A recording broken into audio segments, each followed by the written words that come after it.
Modern electronic design has become very complex, and traditional design styles therefore are inadequate to carry out these complex designs. Most of these designs these days, in particular in the digital domain, are all done using hardware description languages. In this module, we shall look at hardware description languages in general, and then we will have a brief discussion on specific hardware description languages. In this lecture, we will look at the underlying principles of all hardware description languages. Hardware description languages have evolved over time, and the standards have changed. However, in this course, we shall look essentially what is the core of these designs or design styles. You are encouraged to practice designing using these, and excellent textbooks and tutorial material is available on these. I shall mention some of these as we go along and when we come to specific hardware description languages. But in today's lecture, we want to look at the general underlying principles behind hardware description languages and how they are connected to the modern design process. Let's begin with asking ourselves the basic question: what is electronic design? There is no textbook answer to this. However, since the hardware description languages are so closely linked to the requirements of electronic design, we should surely think about this question a little bit. So, what is electronic design? To my mind, and this is not necessarily an encyclopedic definition, electronic design is that given specifications, we want to develop a circuit by connecting known electronic devices such that the circuit meets the given specifications. The whole design process begins with somebody giving us specifications that I want an electronic circuit which will turn such and such lights on, or which will turn this relay on, or will display such and such thing when such a thing happens. These are all specifications. A designer is then supposed to sit down and think up an electronic circuit which is essentially just an interconnection of known electronic devices, such that this circuit has the behavior which meets the specifications. To me, this is electronic design. However, this is a somewhat lax definition. What are specifications? We have introduced a new term, specifications, and we should actually understand what specifications are.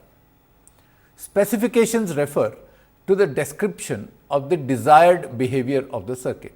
Obviously, there has to be a standardized way in which we specify the desired behavior. There is another term that we have used in this definition, that is known devices. What are known devices? Known devices are those whose behavior can be modeled by known equation or algorithms with known values of parameters. Essentially, what it means is that if the model and the model parameters of a device are known, then this device is known. The model and model parameters could be at device level, at sub-circuit level, or even at module level. That depends on the level at which we are simulating this.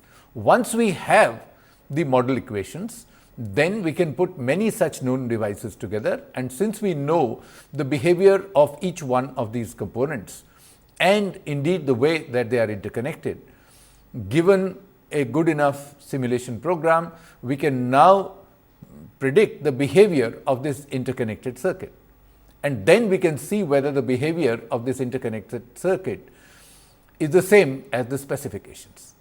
So, therefore, if we have a standardized way of giving the specifications and then a program which takes devices whose models are known and can put these together and predict the behavior of the entire interconnected circuit, then we will be able to know before making the circuit whether our circuit is likely to meet the specifications or not.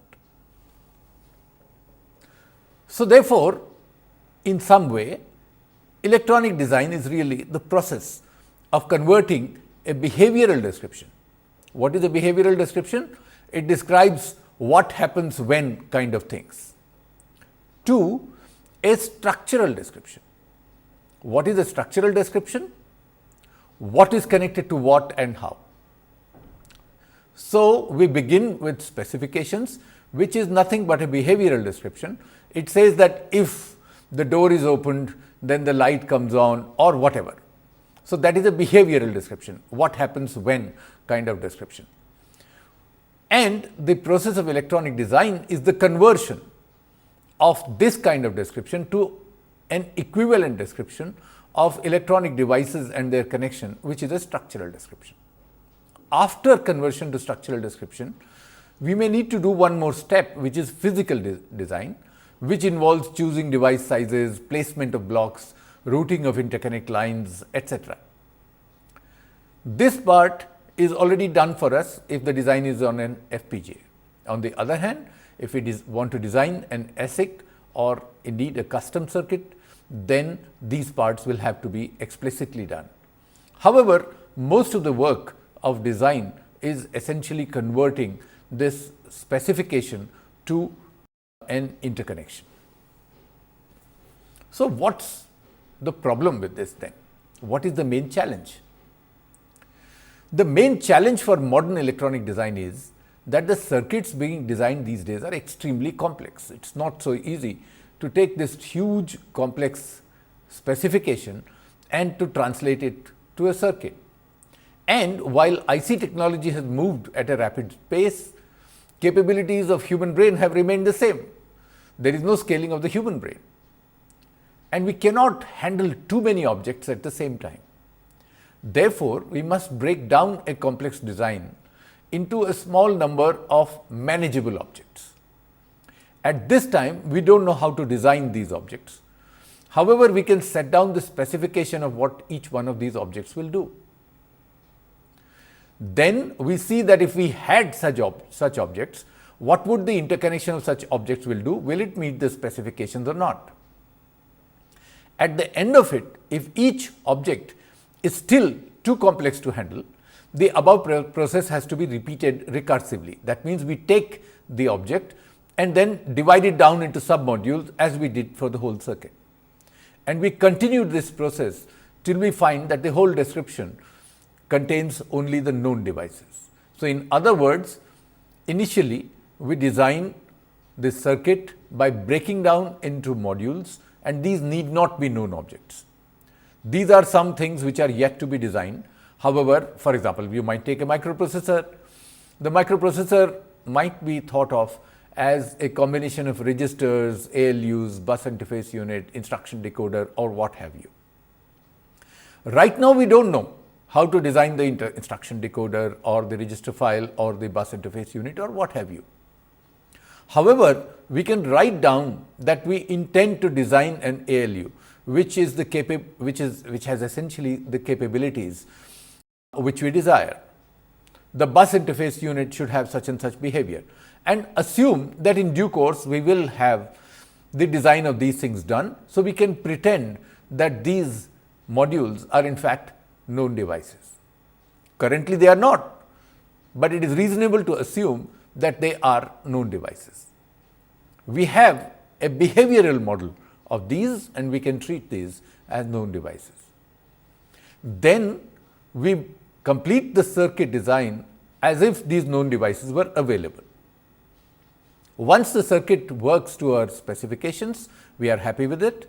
Then we look down on these objects and say whether these objects are really known or not. If they are not, then we further apply the same process to them till they have been simplified to a level where they consist of transistors, flip-flops, or whatever, all of which are known devices. Once we have done, then we have reduced the entire circuit to an interconnection of known devices, and that is indeed the design procedure.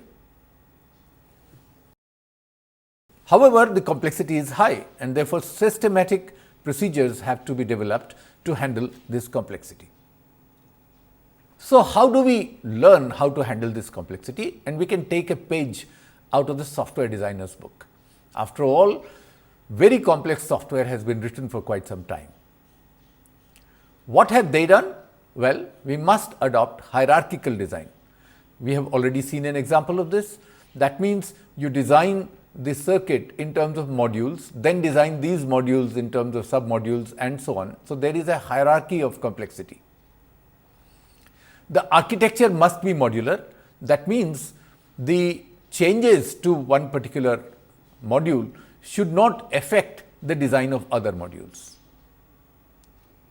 The descriptions should be text based rather than pictorial, because then we can use standard parsing techniques, programs and so on to handle these descriptions. And we must reuse the existing resources. So, for example, if the design of an ALU is already available, we can just add on other things to design our microprocessor. In fact, if the design of a microprocessor is already available, we can build a much more complex circuit by using one or indeed even more of these microprocessors. So, therefore, we must reuse existing resources. These are the lessons that we have learned from software. In software, the design is hierarchical, subroutines are written to be modular, so that if you change a subroutine, the rest of the program need not change, and the description is text based, and we have libraries. And we do not rewrite libraries every time we write a new program, we use the libraries. So, these are the techniques which have been used by software designers for a long time, and even for complex hardware designs, we must use these techniques.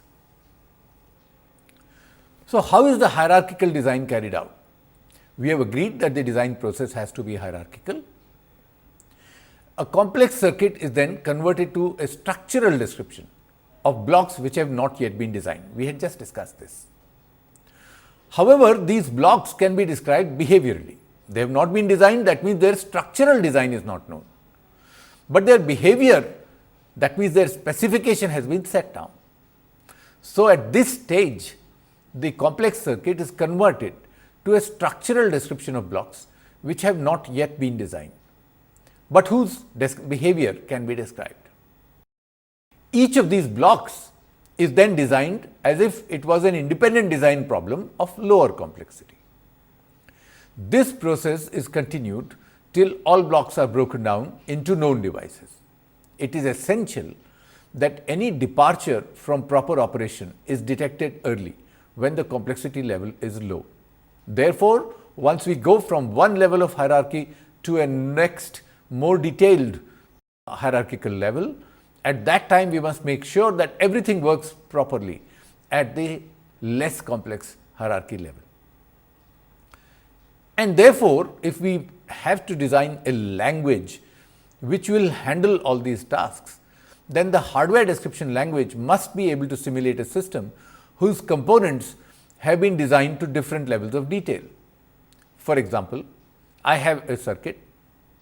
I break it down into modules A, B and C, and I say that if the modules A, B and C work as desired, then my circuit will work. Now, I design A to a higher level of detail, and before I proceed any further, I would like to put this more detailed description of A with the less detailed descriptions of B and C, put them all together and see that the whole circuit works properly.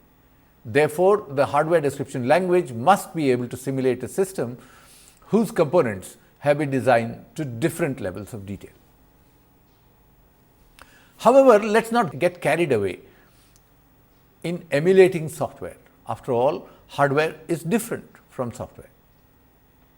These are the major differences of hardware from software. First of all, hardware components are concurrent. All parts work at the same time, whereas traditional software is sequential. It executes one instruction at a time. Therefore, only one part of a very complex piece of software is active at a given time. In case of hardware, multiple parts are active and interacting. Description of hardware behavior has timing as an integral part. Changes in timing can change the entire behavior of the hardware. If the set input comes first or the reset input comes first can change the eventual behavior of a flip-flop. Therefore, the hardware is time sensitive. The timing of every signal is crucial to the operation of this hardware. On the other hand, traditional software is not real time sensitive. It may run slow, but it will eventually produce the same results. Therefore, the design of complex hardware involves many more basic concepts beyond those of programming languages. All the concepts of programming languages will be used in hardware description languages, but we must now introduce other components of hardware description languages which take care of these requirements which are peculiar, which are specific to hardware description languages. And two of these are major. One is that timing is integral part of hardware, and second, that various components of hardware are active at the same time. So therefore, this parallel operation of different components is something which is peculiar to hardware description. Other than that, hardware description languages are going to look very much like software. Indeed, so much so that sometimes we do not take the pains to understand that a hardware description is inherently different from software and tend to think of it as a software program, which can often lead to very serious problems. Therefore, in this lecture, we are underlining those concepts which are specific to hardware. So, let us look at hardware description languages and see what are the abilities that these must have. Hardware description languages need the ability to describe a circuit, of course, but also to simulate the behavior of this circuit at behavioral, structural and mixed levels, and finally to synthesize as far as possible the structural description from behavioral description. So, if we have a hardware description language here, we would like eventually to have these capabilities. That means, we should be able to describe a very complex circuit, no mean feat by itself, but having described the very complex circuit, we must be able to simulate it, and the simulation should be possible if all parts of this are described structurally, behaviorally or in a mixed way.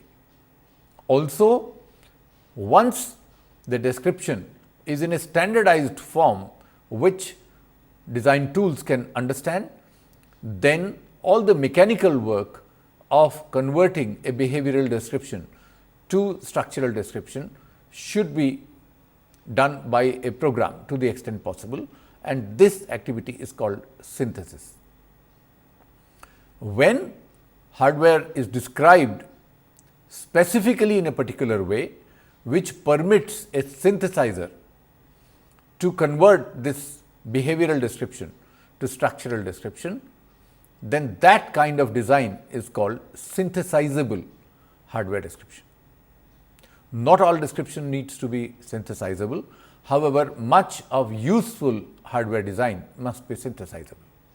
However, there is a large part of hardware description languages which is not synthesizable, which is meant for testing, debugging circuits and so on. So, therefore, we must learn both kinds of hardware description language, and we must be aware that this part is synthesizable and this is not, and for what is the non-synthesizable part to be used.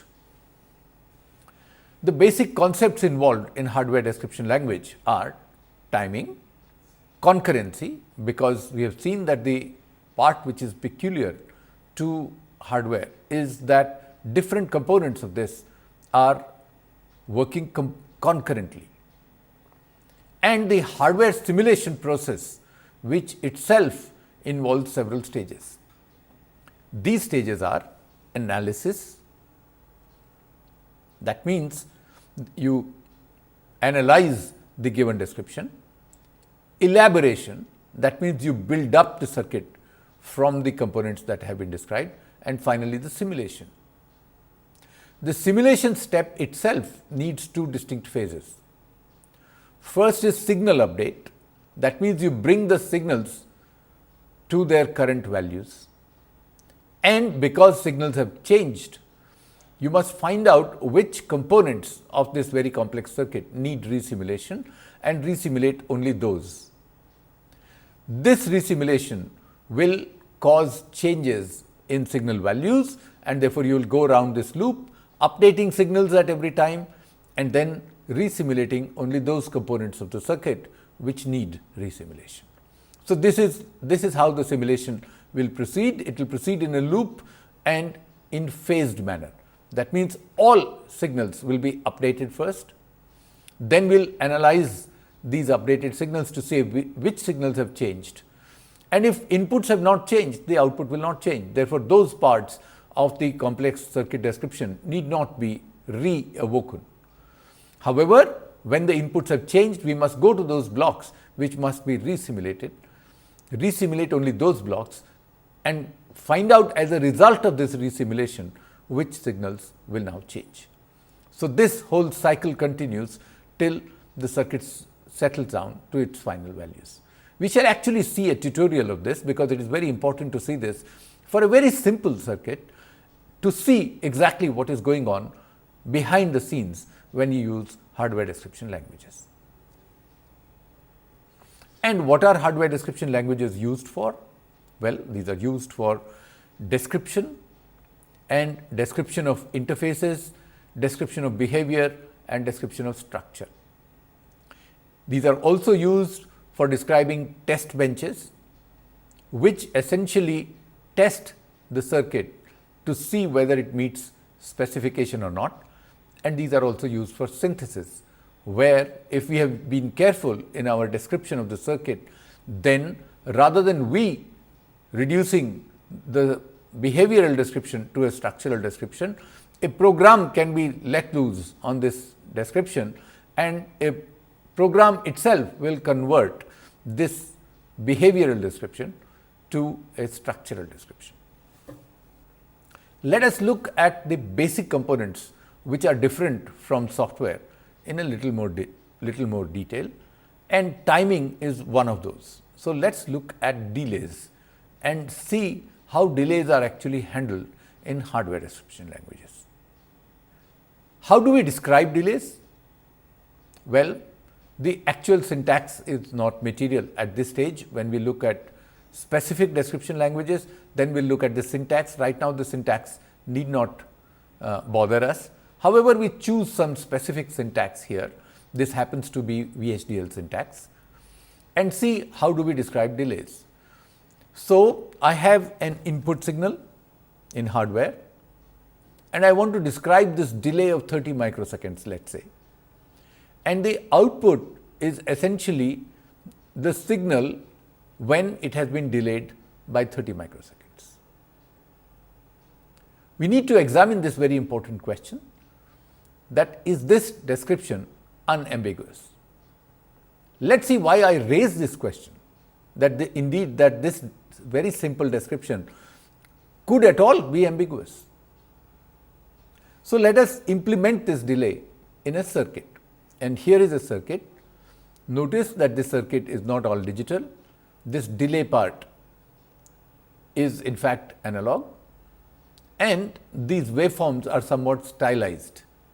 These are not actual waveforms. However, the input is digital and so is the output. This is a discriminator.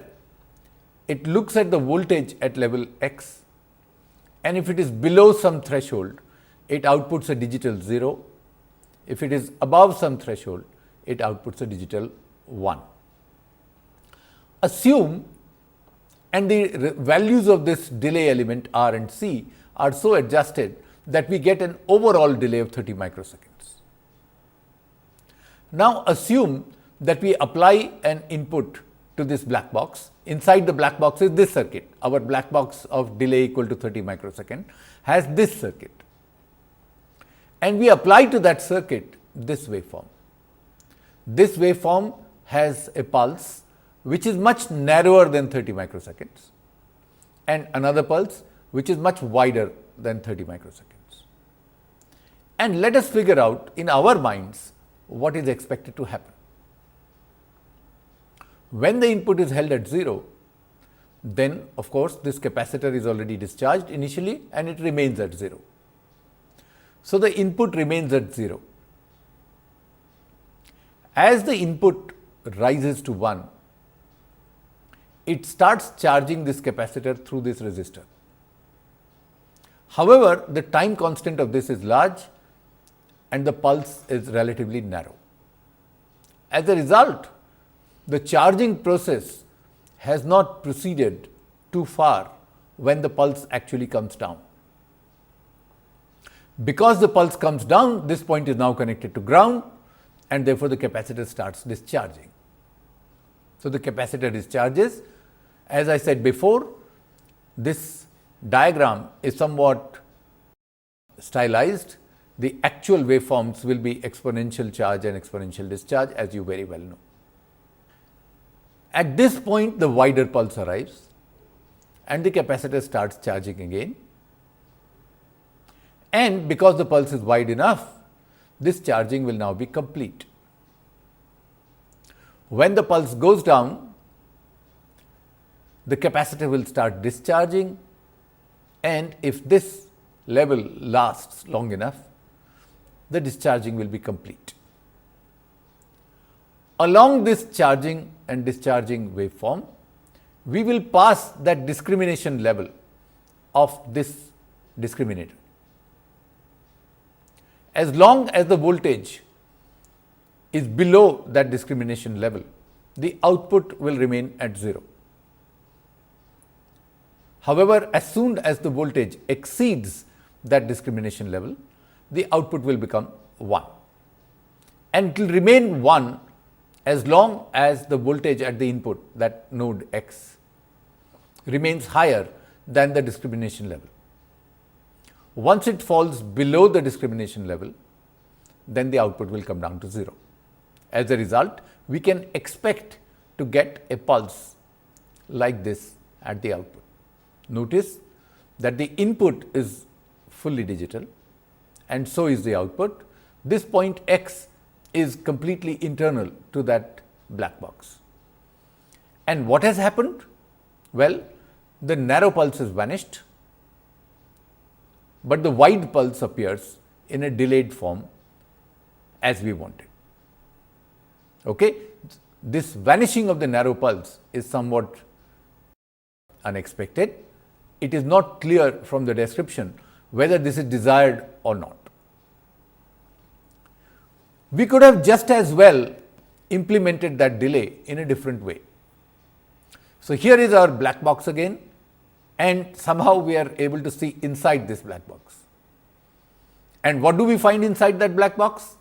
In order to implement a delay of 30 microseconds, somebody has an interface here which converts a digital signal to light.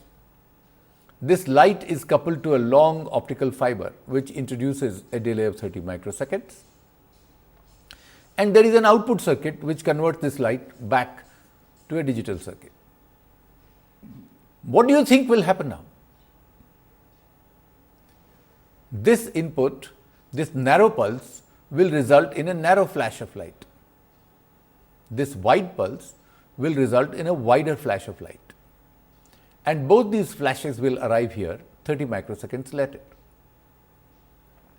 These light flashes will then be converted to an electrical signal, and we will get an exact replica of the input at the output, delayed by the amount of delay which corresponds to the length of this optical fiber, presumably adjusted to give us a 30 microseconds delay. So, notice that our black box does not behave the same in the two cases. Both cases were designed to introduce a delay of 30 microseconds. In the first case, this narrow pulse vanished. In the second case, it did not. Therefore, just saying that you delay by 30 microseconds is not adequate for accurate description of physical systems. We have learnt that there are two kinds of delay. One kind in which pulses which are much narrower than the delay vanish, and the other in which they do not. These kinds of delays are called inertial and transport delays. So, the same amount of delay, which was in our example 30 microseconds, can result in qualitatively different phenomena. In one case, the narrow pulse vanishes, in the other it does not. So, therefore, we must define two different kinds of delay. Inertial delay is the RC kind of delay, the first circuit that we saw, which swallows pulses much narrower than the delay amount. Transport delay is the optical fiber kind of delay, which lets all pulses pass through irrespective of their width. In most hardware description languages, delays are inertial by default, because these are normally caused by RC kind of circuits. However, there are cases, for example, specifying an input, which are then transport by default. So, if you do not specify the delay at all, then the amount is taken to be 0 and the kind is taken to be inertial. However, you do have the option of not only specifying the amount of delay, like 30 microseconds here, but also the kind of delay. And if you so choose, you can specify either inertial or transport kind of delay. If you do not specify the kind, it will be taken in most circumstances as inertial, and if you do not specify the amount, it will be taken as 0. We should now look at the other thing which is specific to hardware description, and that is how to handle concurrency. Now, to represent real hardware, signal assignments have to be associated with a delay. When a value is assigned to a signal, the target signal does not acquire the assigned value immediately. The value is acquired after some delay. Therefore, there are two values associated with any signal.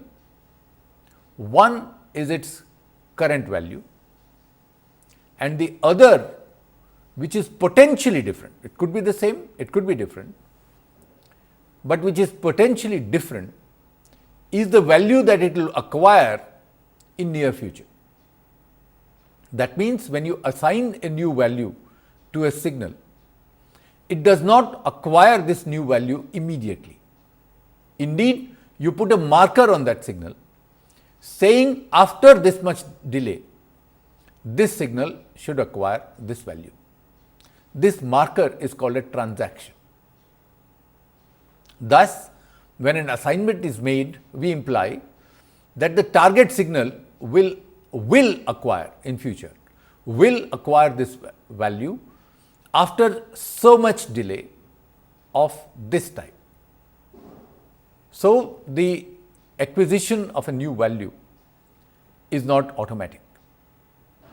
However, if you do not specify a delay, then as we said that the amount of delay will be taken to be 0. However, we must understand the case of 0 delay a little carefully. When a transaction is placed on a signal, the default type of delay is inertial and the default amount of delay is 0. In fact, inside the language, this delay is not made 0. In fact, it is implemented as a small delay which is called a delta. And then when we report the result, we take the limit taking delta equal to 0. So, why do we take this roundabout way? If the user wants a 0 delay, then just let us give him 0 delay. Why do we take this indirect way of actually implementing a delay and eventually making that delay equal to 0? And the reason for this is that scheduling is very important in simulating hardware. It is very important to know what occurred before what and what occurred after what. Therefore, for scheduling purposes, we keep track of these delta delays.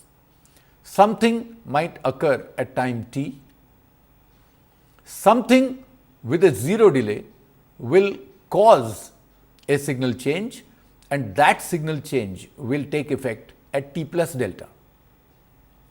This change may cause yet another change, and that change will occur at t plus 2 delta. The cause and effect will always have a delta time difference.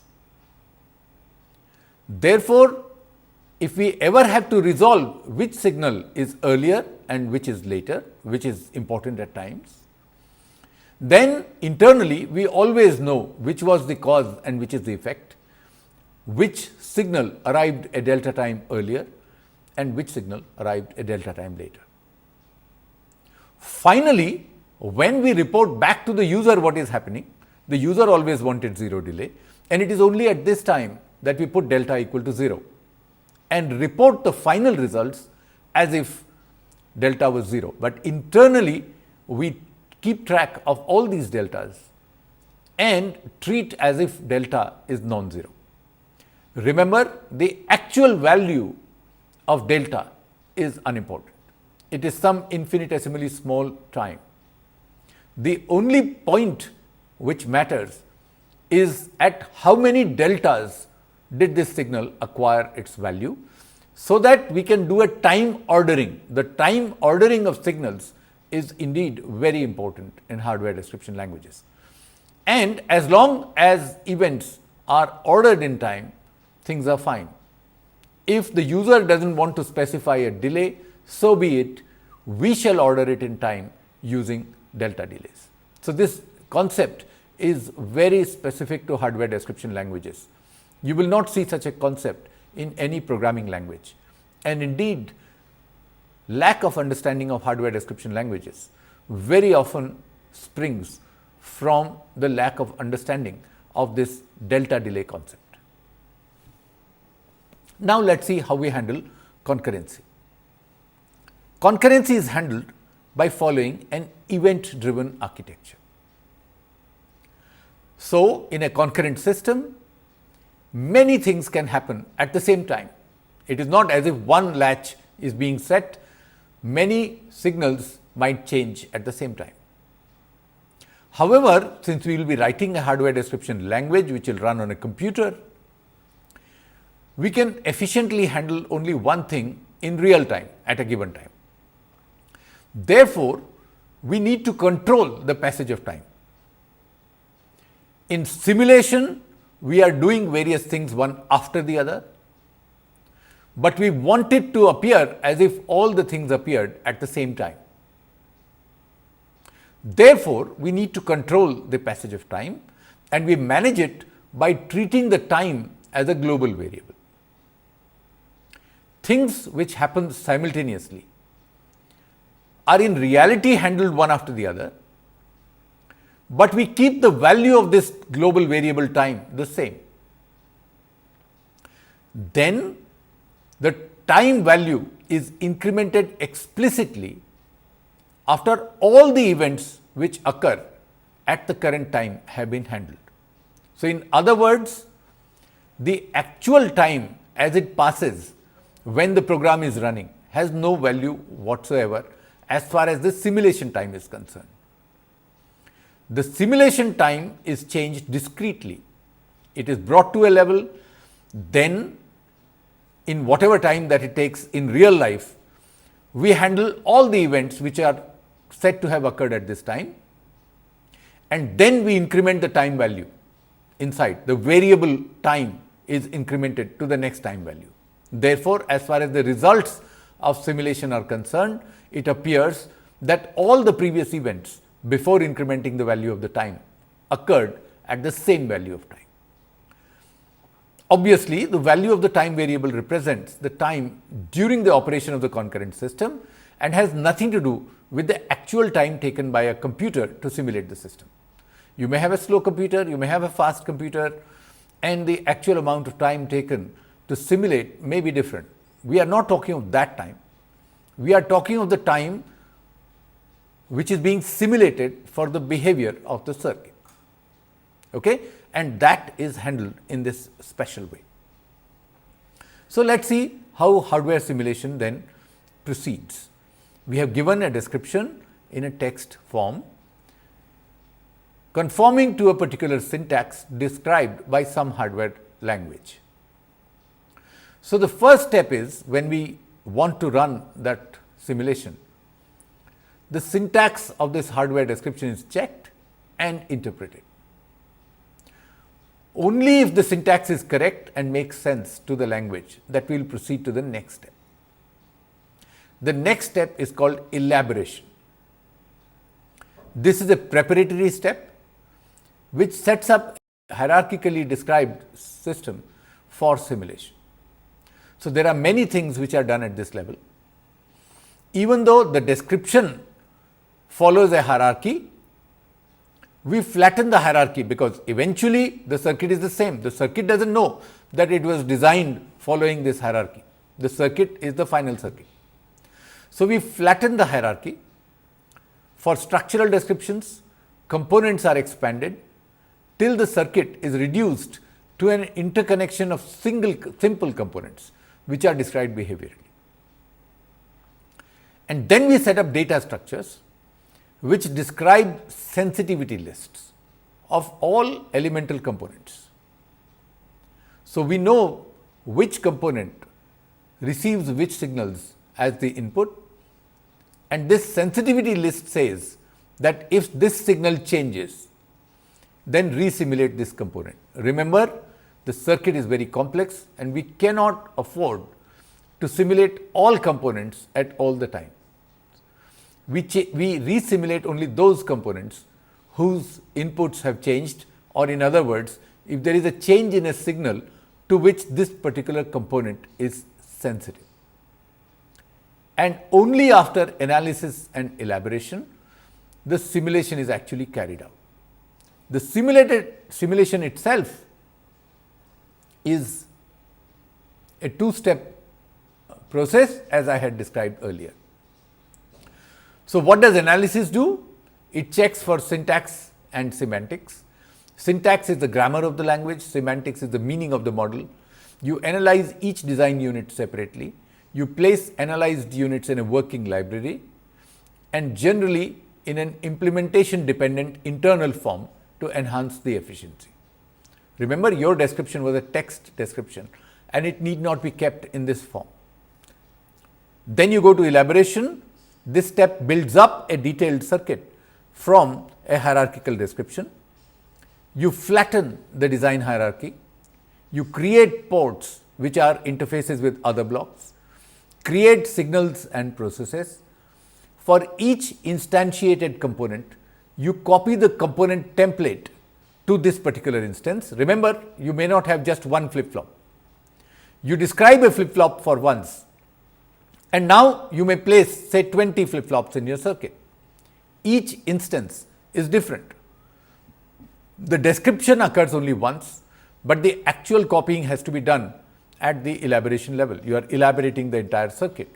So, you take the template as the description and make copies of this template for each instance of the flip-flop. And you repeat this recursively till we are left only with behaviorally described atomic modules, whatever these may be. For example, basic gates might be our atomic modules. Anything which occurs in our library might be our atomic module, or indeed single transistors might be our atomic module. The end result of elaboration is a flat hierarchy-free collection of signal nets connected to behaviorally described modules through defined ports. These defined ports describe which way the signal is flowing. Is it an input to a module or an output to a module? So, this is what elaboration will do. And finally, we go to event-driven simulation.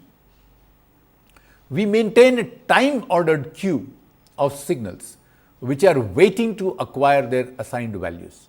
If you recall our discussion on delta times, now you realize how important that is, because for the user, many events might have occurred at the same time. But for the hardware description language, their time ordering is very important. And therefore, we maintain a time ordered queue of signals which are waiting to acquire their assigned values. Now, we go to the earliest entry in this queue, and the time variable is given a value which is equal to the earliest entry in this time ordered queue. All signals which are waiting for acquiring their values at this time are then updated to their values. This is when they acquire the desired value.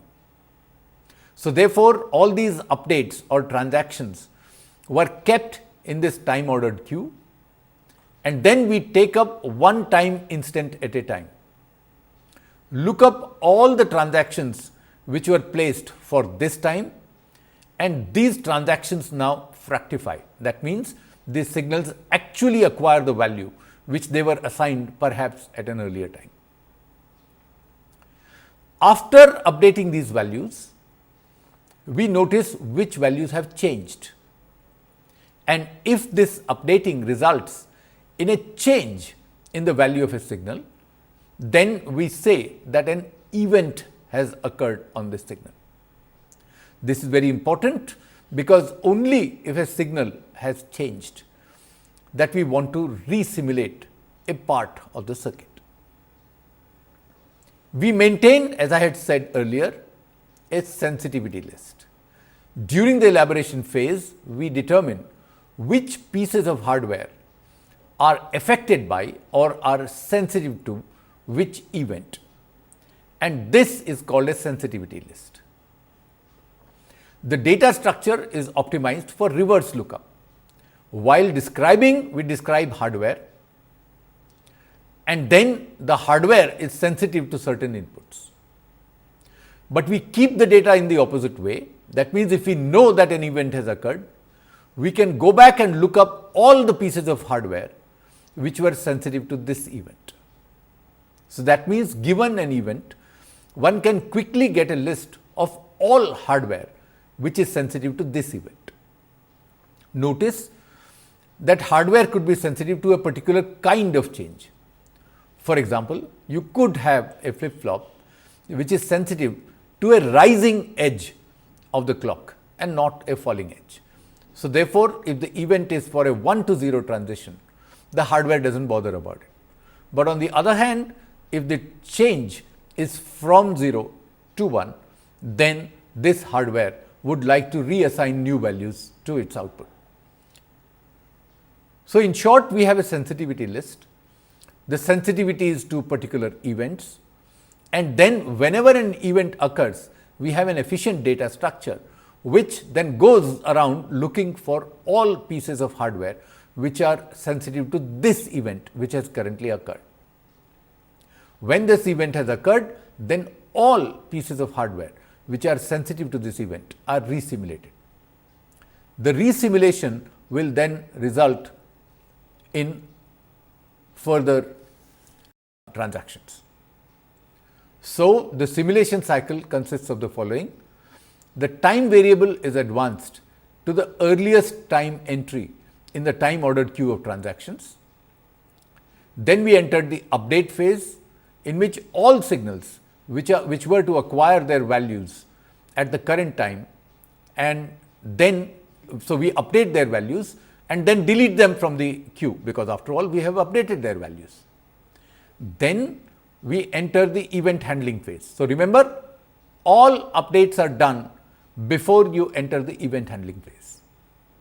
When all the updating is completed, then we have a list of various events which have occurred.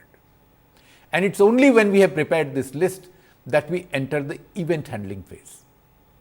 And now, if the value of a signal changes due to the above update, it is said to have had an event, and all events which resulted at the current time are handled by a scheduler. This scheduler will handle all the events in a particular way. For this lecture, we shall stop at this particular point, and we shall resume in the next lecture and see an actual example of a very simple circuit, how it goes through the process that I have described somewhat abstractly here. It is only when we look at an actual circuit undergoing those actions that it will become quite clear to you how the transactions are handled in a time dependent way, how the time ordered queue is maintained, how events occur due to updating of signals, and how are these events eventually handled. So, we shall do that in the next lecture. We stop here at this point in this one.